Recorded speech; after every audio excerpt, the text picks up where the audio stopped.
I'm Azaria Tagaya and you're watching Nightline. The headlines. 7 billion ringgit approved flood mitigation project to be reviewed. And deputy ministers to be sworn in a week or two.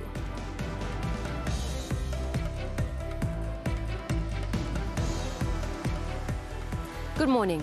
The 7 billion ringgit worth of approvals under the 15 billion ringgit flood mitigation project made by the previous federal government will not proceed and will be reviewed. Prime Minister Datuk Sri Anwar Ibrahim said this was as the approvals were done through direct negotiation instead of a proper tender process.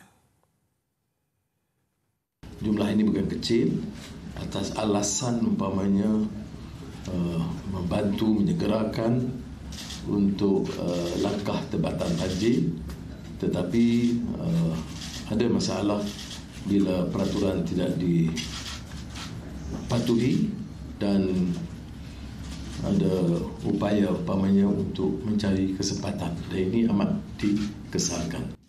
Datuk Sri Anwar, who was also Finance Minister, told this to reporters in a media conference following a briefing at the Finance Ministry in Putrajaya. He also said he had asked the ministry's officers to review the approvals for the allocation to ensure transparency and that regulations have been adhered to. Saya berterima kasih kerana pegawai kanan kementerian bersama, kerana mereka juga tidak selari dengan masuk ini, tapi pada ketika itu mengikut arahan. On October 7th, the previous government, when tabling the 2023 budget, announced the implementation of the flood mitigation plan worth 15 billion ringgit until 2030 as a long-term strategy to adapt to climate change facing the country. The then Finance Minister, Datuk Sri Tengku Zafrul Abdul Aziz, said for 2023, many of the projects to be awarded would incur an estimated expenditure of 700 million ringgit. The Prime Minister also stressed that the government's directive for Padi Beras Nasional Berhad, Bernas, to channel 60 million ringgit to poor paddy farmers was not intended to destroy Tan Sri Said Mokhtar Al-Bukhari's business empire, but to help the people. He said the agreement was made following negotiations between the federal government and Tan Sri Said Mokhtar. According to Datuk Sri Anwar, the issue of the purported monopoly of rice imports by the corporate figure should not be politicised, as it was raised with the aim to help the poor paddy farmers. Saya Mokhtar setuju dengan saya. Bulan Disember 10 juta. Tahun depan 50 juta. Dan akan berunding semula macam mana dengan Kementerian Kewangan bagaimana Bernas boleh beri jaminan keselesaan dan keadilan kepada pesawah-pesawah padi yang miskin. Apa yang jadi masalah sangat ni dalam negara kita? Apa yang nak dipolitikkan? The Prime Minister said this when asked about the Kedah Menteri Besar Datuk Sri Muhammad Sanusi Mat Noor's remarks that Datuk Sri Anwar only dared to reprimand Tan Sri Said Mokhtar compared to other rich corporate figures in Malaysia because he is a Malay and easily bullied. At the same media conference, Datuk Sri Anwar also cautioned Perikatan Nasional Chairman Tan Sri Muhyiddin Yassin not to challenge him to expose evidence in relation to the issue of nearly 600 billion ringgit in government funds that were allegedly misappropriated under the latter's administration. The Prime Minister said that based on the information obtained, there were serious breaches of procedure by the PN government. Jangan cabar, kerana memang ternyata ada beberapa proses dan prosedur yang tidak dipatuhi dan beberapa syarikat yang berkepentingan atau terkait dengan keluarga juga terlibat. On Monday, Tan Sri Muhyiddin reportedly said that he was ready to be investigated over the 600 billion ringgit spent by his PN-led administration when it was in power. He also insisted that he had not misappropriated any of the funds when he was in the top post, adding that all the money was spent to help the people during the pandemic in accordance to the set procurement policy. Several quarters have mooted for the formation of a Royal Commission of Inquiry (RCI) to probe the issue. However, Datuk Sri Anwar said that he would leave it to the Cabinet to decide on the proposal.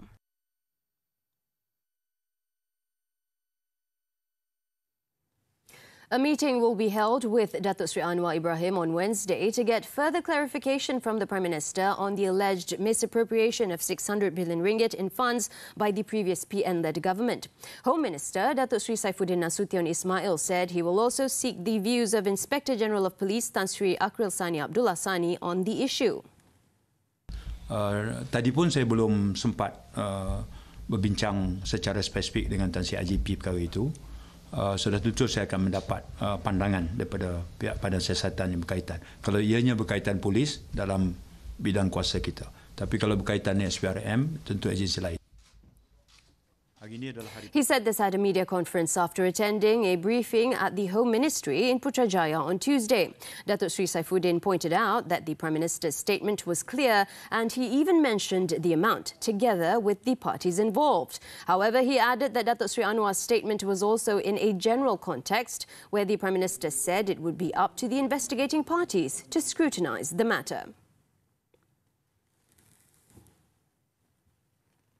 Meanwhile, former Environment and Water Minister Datuk Tuan Ibrahim Tuan Man said awarding urgent flood mitigation projects through direct negotiations is not a procurement offence. The past Deputy President added the Prime Minister should not consider all projects awarded through direct negotiations as irregular and involving opportunistic parties. Datuk Tuan Ibrahim in a statement on Tuesday pointed out that Datuk Sri Anwar, since he is also the Finance Minister, should know that many urgent projects need to be expedited to avoid greater disasters and losses. He stressed that these projects have to be done through direct negotiations or a selected tender, especially projects related to disasters such as floods, burst dams, landslides and others. However, he also said they must still follow the set financial procedures, including stringent checks for procurements as set by the Finance Ministry. The Yang di-Pertuan Agong Al-Sultan Abdullah Riayatuddin Al-Mustafa Billah Shah has expressed happiness over the inaugural cooperation between the country's oil and gas producing company and the United Arab Emirates, UAE. The cooperation between Petronas Abu Dhabi Sendirian Berhad and Abu Dhabi National Oil Company, or ADNOC, has once again proved Malaysian companies' capabilities to compete at the global level. Comptroller of the Royal Household of Istana Negara, Datuk Sri Ahmad Fadil Shamsuddin, in a statement said Al-Sultan Abdullah has expressed hope that the cooperation would open a new chapter of strategic cooperation in various sectors between both countries for mutual benefit and shared prosperity. His Majesty said the cooperation also reflects the close bilateral ties between Malaysia and the UAE at various levels, including between the leaders of the two countries and their people. Earlier, His Majesty witnessed the agreement signing ceremony between Petronas Abu Dhabi and ADNOC in Abu Dhabi on Monday. UAE President Sheikh Mohammed Zayed Al Nahyan and UAE Minister of Industry and Advanced Technology Dr. Sultan Ahmad Al Jaber, who was also the Managing Director and Chief Executive Officer of ADNOC, were also present to witness the signing of the agreement. Also in attendance were International Trade and Industry Minister Datuk Sri Tengku Zafrul Abdul Aziz and Petronas President and Group Chief Executive Officer Datuk Tengku Muhammad Taufik.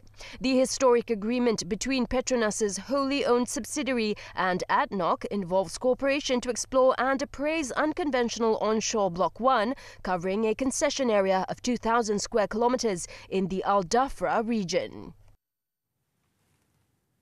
The government will begin looking into the appointment of deputy ministers this week. Economic Affairs Minister Rafizi Ramli, who confirmed the matter, said it was most likely the deputy ministers will be sworn in a week or two. Semalam ialah ada perbincangan yang pendek saja. Proses itu akan berjalan minggu ini dan proses itu adalah sama seperti yang juga kita gunakan untuk membentuk kabinet, iaitu ada beberapa peraturan tertentu dari segi berapa jumlah timbalan menteri daripada gabungan-gabungan tertentu. Rafizi said this to the media after attending the 12th Malaysia Plan Mid-Term Review Conference in Putrajaya on Tuesday. He added that the Prime Minister will look at the candidates proposed by the party leaders within the unity government to see who fits which portfolio. On Friday, Datuk Sri Anwar unveiled his 28-member cabinet, which is leaner than that of his predecessor, Datuk Sri Ismail Sabri Yaakob. The government has agreed to import chicken eggs from foreign sources as a short-term solution to meet domestic demand. Agriculture and Food Security Minister Muhammad Sabu said the ministry has already identified a number of sources to ensure the supply of chicken eggs in the market. In a statement on Tuesday, Muhammad said that his ministry will ensure that the imported chicken eggs are safe to consume and meet the set standards. He added that all protocols and procedures set by the government also must be followed without compromise. Muhammad also said the initiative to bring in chicken eggs from outside sources was not to add pressure on the local chicken egg industry operators, but rather to ensure that the supply in the country was not interrupted, as well as to look after the welfare of the people.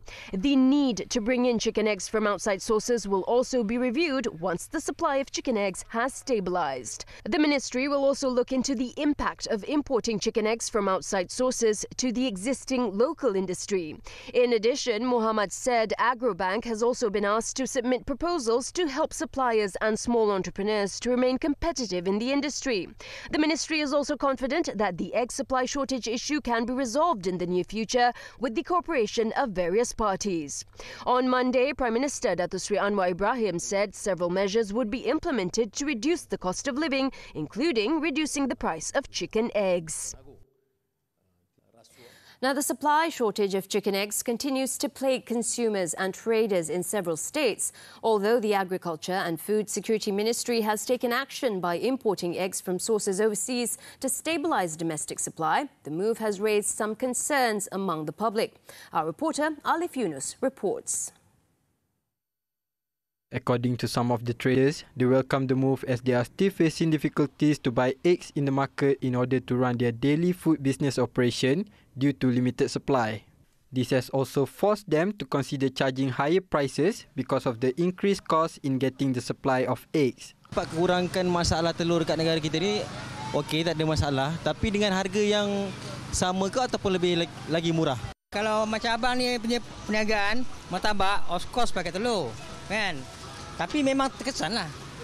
Kadang-kadang kita biasa ambil sehari 10 kotak, 13 kotak, dia akan bagi hanya 5 kotak, 6 kotak je. However, the ministry's measure has received mixed reactions from the public.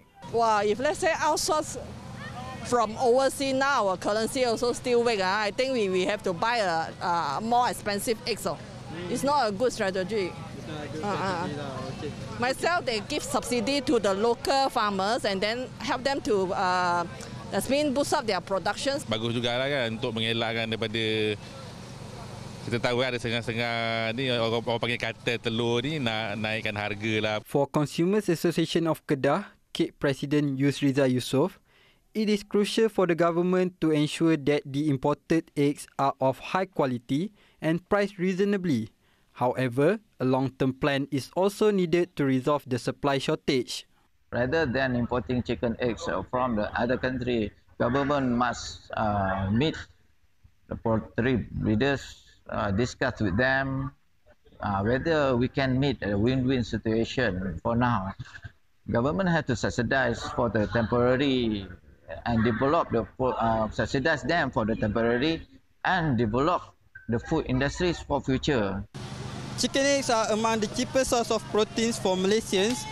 Although the relevant ministries are taking immediate measures to resolve the local supply shortage, consumers were also reminded not to resort to panic buying or buying eggs in large quantities due to the short shelf life of eggs and to ensure the availability of the basic food item in the market. Alif Yunus, TV3.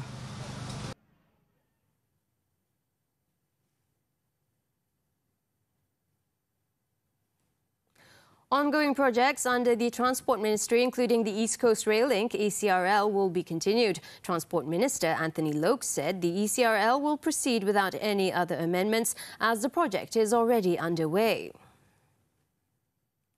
The project will continue because we know that it has gone through many rounds of negotiation and there were changes in terms of the routing and so on.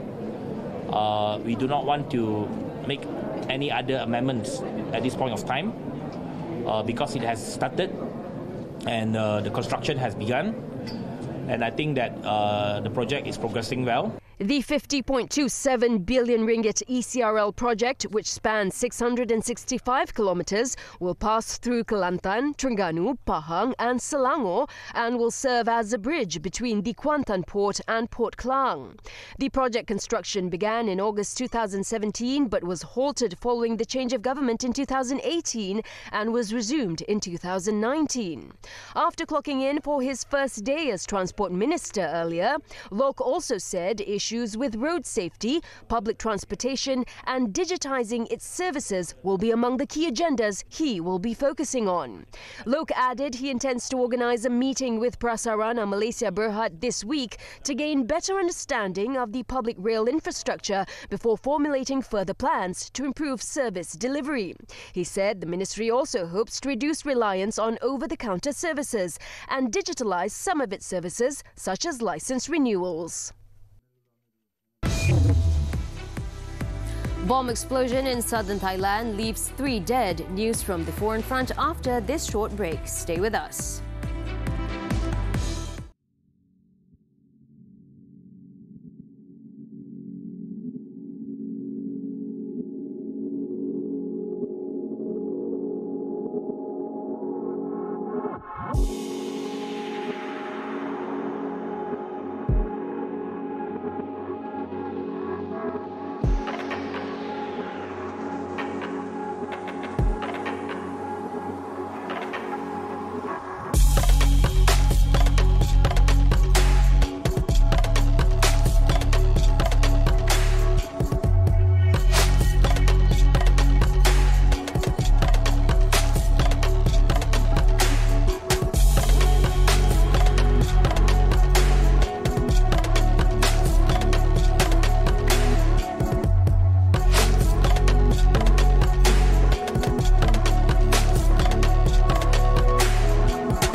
Their way to fix a section of the track which had been damaged in the initial blast on Saturday.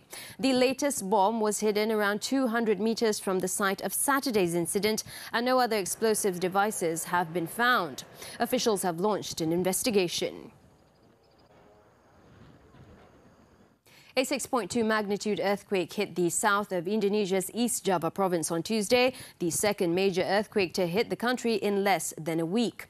According to the country's geophysics agency, the quake struck at a depth of 10 kilometers off the southern coast of East Java province and 305 kilometers southwest of Denpasar, Bali. Local authorities said they were checking for damage caused by tremors, which were felt strongly in the province and on the island of Bali. There were no immediate reports of casualties or threats of a tsunami.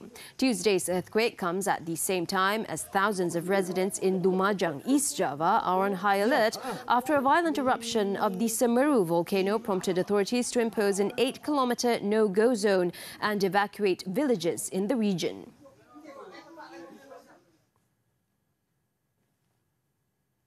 In the meantime, Indonesia's parliament on Tuesday approved a criminal code that bans sex outside marriage with a punishment of up to 1 year in jail, part of a raft of legal changes that critics said undermine civil liberties in the world's third largest democracy. The new code, which applies to Indonesians and foreigners alike, also include a ban on insulting the president or state institutions and expressing views counter to state ideologies. The laws were passed with support from all political parties, but it will not come into effect for 3 years in order to allow for implementing regulations to be drafted. A spokesperson for Indonesia's Justice Ministry, Albert Arias, said the aim is to protect the institution of marriage and Indonesian values, while at the same time being able to protect the privacy of the community, as well as negate the rights of the public or other third parties to report this matter or playing judge on behalf of morality.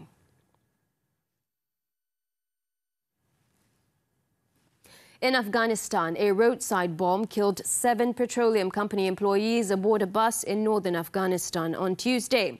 The blast happened around 7 a.m. local time near Said Abad Square in the city of Mazar-e-Sharif. According to Balkh Police Department officer Asif Waziri, the bomb was placed in a cart by the roadside and it was detonated as the bus arrived at the square. 6 others were injured in the blast. There's been no claim of responsibility. Although the Taliban claim to have improved security across the nation since storming back to power in August last year, there have been scores of bomb blasts and attacks, many claimed by the local chapter of the IS group.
Sports now, the 2022 World Cup. Cristiano Ronaldo will aim to fire Portugal past Switzerland and into the quarterfinals as Morocco aims to derail Spain's bid for a second global crown. The 4 teams will compete on Tuesday to secure the last 2 slots into the last 8. 37-year-old Ronaldo, who is appearing in what is almost certainly his last World Cup, has been a shadow of his former self in Qatar, despite all the hype. After scoring a penalty in his team's opening clash against Ghana to become the first player to score at 5 World Cups, he has huffed and puffed but has failed to find the net again. Ronaldo's starting role in the team remains a hot topic among Portugal fans, but coach Fernando Santos said he was not paying attention to the raging debate. Morocco are the sole remaining team from Africa and the only Arab team left in Qatar. Coach Walid Regragui has urged his men to believe they can defeat powerhouse Spain as they attempt to reach the World Cup quarterfinals for the first time in their history. Spain, on the other hand, started the tournament with swagger, smashing 7 goals past Costa Rica before a draw with Germany and a defeat against South Korea. Coach Luis Enrique said he set each of his players the homework of practicing 1,000 penalties ahead of the World Cup, saying he's convinced it's not a lottery. Earlier, Brazil set a quarter-final clash with Croatia after both sides took very different routes to the last 8. While Croatia needed the drama of a penalty shootout against Japan, Brazil cruised past South Korea 4-1. Vinicius Junior opened the scoring in the 7th minute with a flick into the top corner before Neymar, back in the side after his ankle injury, added the second from the penalty spot 6 minutes later. Richarlison started the move, which ended with him netting Brazil's 3rd in the 29th minute. And with South Korea reeling, Lucas Paqueta ran into Rafinha's pass to slam home the 4th 6 minutes later. It's the first time for a team to net 4 goals in the first half in the World Cup knockout stage since Germany did it to Brazil in the semi-final of Brazil 2014. The second half was bound to be an anticlimax after that, although South Korea's substitute Baek Seung-ho sent a bullet half volley home with 15 minutes remaining.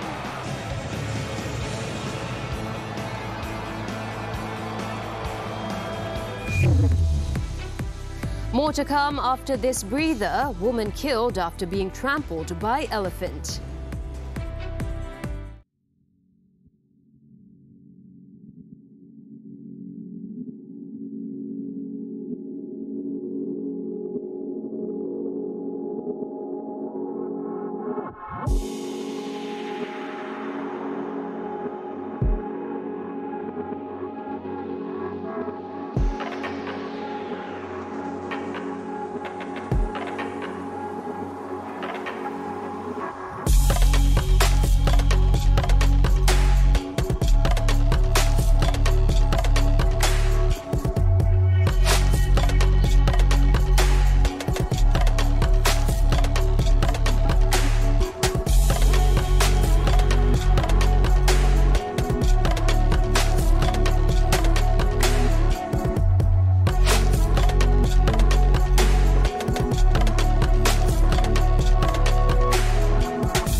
The Selangor state government is reviewing the policy pertaining to charging for the use of plastic bags with a view of raising the rate as well as the implementation of the No Plastic Bag Day in Selangor beginning next year. This following an increase in the usage of plastic bags despite a charge having been imposed on plastic bag usage in retail outlets since 2017.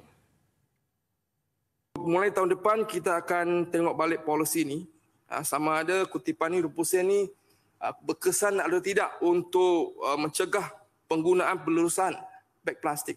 Kalau masih berterusan, kita akan gunakan langkah yang berlainan pula.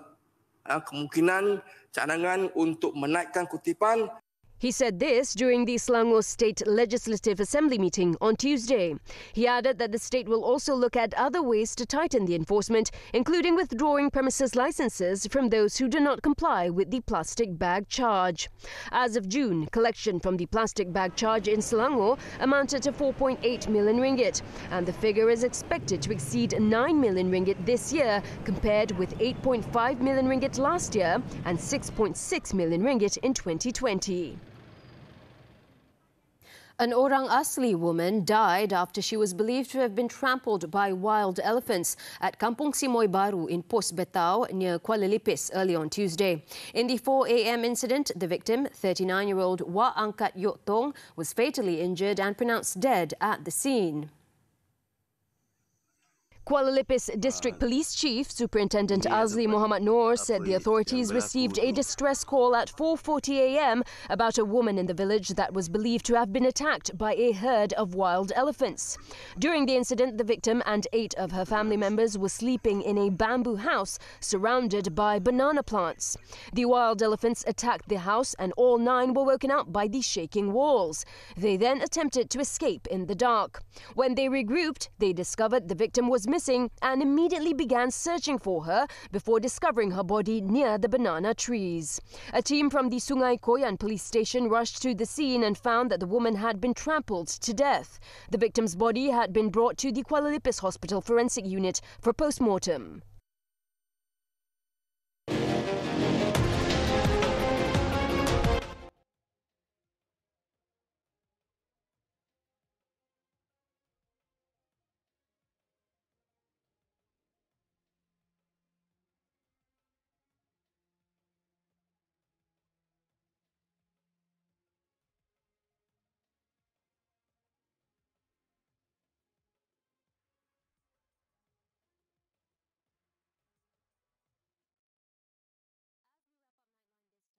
Let's take a look at the Lusail Boulevard, the latest iconic destination in Qatar, which offers visitors a broad range of entertainment, retail and dining experience. Among the features of the boulevard, aside from the intricately designed buildings, are the flags of nations qualified for the World Cup displayed along the road, which is picture perfect, and 3D animation screens. I'm Azaria Tagaya. Thank you for watching. Take care.